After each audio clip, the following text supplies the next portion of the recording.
हरे कृष्णा। आप सभी भक्तों का दिन शुभ और मंगलमय हो। आज हम एक ऐसी कथा का श्रवण करने जा रहे हैं जो केवल एक कथा नहीं बल्कि धर्म का तर्पण है, जो हमें बताती है कि सच्चा दान क्या है, सबसे बड़ा दान कौन सा है। कई बार हम वस्त्र, अन्न, धन और रत्नों को दान समझते हैं, पर क्या यही श्रेष्ठ दान है? क्या कोई ऐसा दान भी है जो किसी भूखे को रोटी देने से भी बड़ा, किसी निर्धन को धन देने से भी श्रेष्ठ और किसी यज्ञ के हवन से भी पवित्र हो? भगवान स्वयं जब नीलकंठ रूप में प्रकट होते हैं तो इस रहस्य से पर्दा हटता है। आज की कथा आपको भाव विभोर भी करेगी और सोचने पर भी विवश कर देगी कि सच्चा पुण्य क्या है और वास्तव में ईश्वर किसमें प्रसन्न होते हैं। तो आइए श्रवण करें वह दिव्य प्रसंग जहाँ खुलता है सबसे बड़े दान का रहस्य। शांत चित्त से बैठिए, मन प्रभु में लगाइए, क्योंकि कथा प्रारंभ होती है। एक समय की बात है। एक गांव में एक अत्यंत धनी सेठ रहा करता था। उसकी गिनती क्षेत्र के सबसे बड़े दानदाताओं में होती थी। हर सुबह सूरज निकलने से पहले वह स्नान करके मंदिर पहुंच जाता। वहां वह पंडितों को सोने चांदी के सिक्के, कीमती वस्तुएं और बड़ी मात्रा में धन दौलत दान करता। मंदिर की घंटियां बजती, लोग उसकी प्रशंसा करते। क्या भक्त है, कितना बड़ा दानी है। लेकिन उस सेठ के मन में एक सवाल हर दिन गहराता जा रहा था। जब भी वह मंदिर में भगवान के सामने सिर झुकाता, वह देखता मूर्ति शांत है, भावहीन है, जैसे उसमें कोई जीवन ही ना हो, ना कोई मुस्कान, ना कोई आशीर्वाद का संकेत। वो सोचता, मैं तो रोज इतना कुछ दे रहा हूँ, सोना चांदी धन दौलत, फिर भी भगवान प्रसन्न क्यों नहीं होते? आखिर कमी कहाँ है? उसके मन में यही सवाल बार बार उठता, पर उत्तर कहीं नहीं मिलता था। लेकिन उस सेठ के भीतर एक सवाल धीरे धीरे गूंज बनकर गहराता जा रहा था। एक ऐसा सवाल जो हर रोज उसके हृदय को कुदेरता, जैसे कोई अनकहा दर्द। जब भी वह मंदिर में जाकर भगवान के चरणों में माथा टेकता, उसकी आंखें उस दिव्य मूर्ति की ओर उठती, पर हर बार वही दृश्य। मूर्ति स्थित थी, एकदम शांत, जैसे कोई भाव ही ना हो, जैसे पत्थर ने बोलने से मना कर दिया हो। ना कोई मुस्कान, ना आंखों में करुणा, ना ही कृपा का कोई संकेत। सेठ का मन बेचैन हो उठता। वह स्वयं से ही पूछता, क्या मेरी शक्ति में कोई कमी है? क्या मेरे दान में कोई त्रुटि रह गई है? मैं रोज मंदिर आता हूँ, सोने चांदी की थालियाँ चढ़ाता हूँ, पंडितों को भरपूर दक्षिणा देता हूँ, फिर भी भगवान प्रसन्न क्यों नहीं होते? क्यों नहीं होते? क्यों नहीं होते? भक्तों, हर दिन हर रात यही प्रश्न उसके अंतर मन में प्रतिध्वनित होता रहता, पर न कोई उत्तर था, न कोई राह दिखाई देती थी। जैसे भगवान चुप थे और उनकी वह चुप्पी सेठ के मन का सबसे बड़ा बोझ बन चुकी थी। सेठ को अब लगने लगा था कि शायद उसका दान नेकी कम, दिखावा ज्यादा है। हर दान के साथ वह नजरें चाहता था, हर दक्षिणा के बाद प्रशंसा की प्रतीक्षा करता था।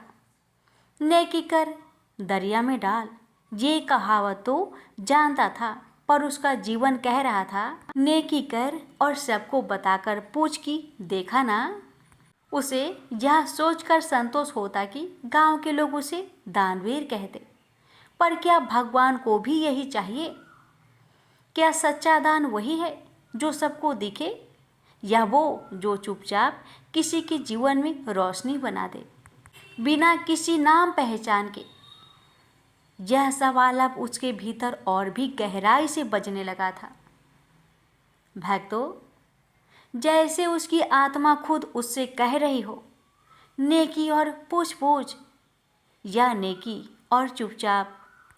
उसे अब समझ में आने लगा था कि जब तक दान में स्वार्थ, घमंड और प्रशंसा की चाह जुड़ी रहती है, तब तक वह दान नहीं, एक सौदा बन जाता है। एक दिन सेठ मन में उसी उथल पुथल को लिए मंदिर से लौट रहा था। चेहरे पर शांति नहीं थी, आंखों में उलझन थी। रास्ते में एक वृद्ध साधु पीपल के पेड़ के नीचे ध्यान मग्न बैठे थे। चेहरा तेजस्वी पर भाव शांत। सेठ ने उनके चरण छुए और बोला, हे महाराज, हे बाबा, कृपा करके मेरी शंका का समाधान कीजिए। मैं बरसों से दान कर रहा हूँ, सोना, चांदी, धन दौलत, लेकिन फिर भी भगवान मुझसे प्रसन्न नहीं होते। हे बाबा, आखिरकार ऐसा क्यों? मुझे बताइए कि आखिर सच्चा दान क्या होता है? सच्चा दान क्या है? साधु महाराज ने आंखें खोली और मुस्कुराए और बोले, दान तू करता है, पर किसके लिए? भगवान के लिए या अपनी प्रशंसा के लिए? दान वो नहीं जो हाथ से दिए जाए, दान वो है जो मन से दिया जाए, बिना घमंड, बिना अपेक्षा, बिना प्रचार। सेठ कुछ बोलता, इससे पहले ही साधु ने अपनी आंखें मूंद ली और बस एक वाक्य कहा, सच्चा दान वो है जो किसी जरूरतमंद की आंखों में आंसू की जगह मुस्कान भर दे और देने वाले को उसका नाम तक ना पता हो। सेठ कुछ क्षणों तक निशब्द खड़ा रहा। उसके भीतर कुछ टूटा भी और कुछ नया बना भी। शायद अब वो देने के लिए तैयार हो रहा था, बिना पूछे, बिना बताए, बस देने के लिए। साधु के शब्द सेठ के हृदय में जैसे चुभ गए थे, लेकिन वो चुभन दर्द की नहीं थी, जागृति की थी। अब सेठ बदल चुका था। अगले दिन वह न तो मंदिर गया, न सोने की थाली लेकर निकला, बस एक पुराना थैला उठाया और गांव के किनारे की बस्तियों की ओर चल पड़ा। वहाँ जहाँ भूख थी, तंगी थी, पर कोई दिखावा नहीं था। रास्ते में उसकी नज़र एक छोटा बच्चे पर पड़ी जो नंगे पांव धूल में दौड़ रहा था। उसका चेहरा गंदा था, पर आंखों में मासूमियत थी। वो बच्चा एक बूढ़ी माँ के पास जाकर बोला, माँ, आज भी कुछ खाने को नहीं मिला। ये सुन सेठ ठिठक गया। पहली बार उसके हाथ में कोई थाली नहीं थी, कोई गवाह नहीं था, कोई प्रशंसा नहीं थी। उसने अपने थैले से रोटी का एक टुकड़ा निकाला जो किसी राजा के भोज से कहीं अधिक कीमती था और चुपचाप उस बच्चे को दे दिया। बच्चे की आंखें चमक उठी। उसने माँ को रोटी दी और दोनों मिलकर खाने लगे जैसे भगवान का प्रसाद मिला हो।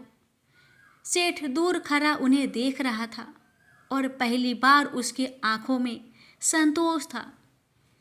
कोई आरती नहीं बज रही थी, कोई शंख नहीं फूंका गया, पर उस क्षण उसके भीतर कोई घंटी जरूर बजी थी। उसी रात सेठ को एक सपना आया। भगवान श्री कृष्ण स्वयं प्रकट हुए, मुस्कुराए और बोले, आज तूने मुझे रोटी खिलाई है, क्योंकि जहाँ सच्चे मन से बिना अपेक्षा के भूखे को भोजन दिया जाता है, वहीं मैं स्वयं उपस्थित होता हूँ। सेठ की आंखें भर आई। अब उसे समझ में आ गया कि सबसे अच्छा दान वो है जिसमें न नाम होता है, न दिखावा, बस प्रेम होता है। प्रेम से बोलिए हरे कृष्णा। भक्तों, अगर आपको हमारी ये कथा अच्छी लगे तो सबके हृदय में अच्छे दान की यह दीपक को अवश्य जलाए। भगवान आप सभी भक्तों की हर मनोकामना को पूर्ण करे।